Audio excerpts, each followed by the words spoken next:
আপনিও কি রোজ দুপুরে বা রাতে খাবার সময় মোবাইল স্ক্রল করেন কিংবা ফেভারিট কোনো ওটিটি সিরিজ দেখতে দেখতে খাবার মুখে তোলেন?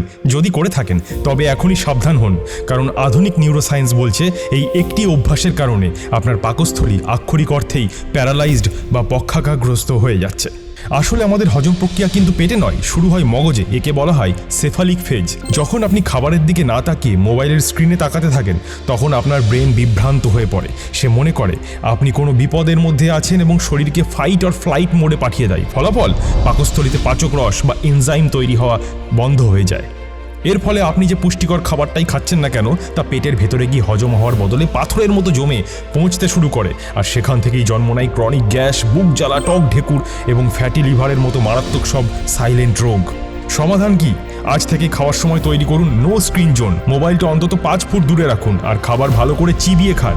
আপনার লিভার আর পেট দুটোই সুস্থ থাকবে। এই বিষয়ের পুরো বৈজ্ঞানিক সমাধান নিয়ে আমাদের চ্যানেলে একটা দুর্দান্ত 20 মিনিটের মেগা এপিসোড লাইভ হয়েছে।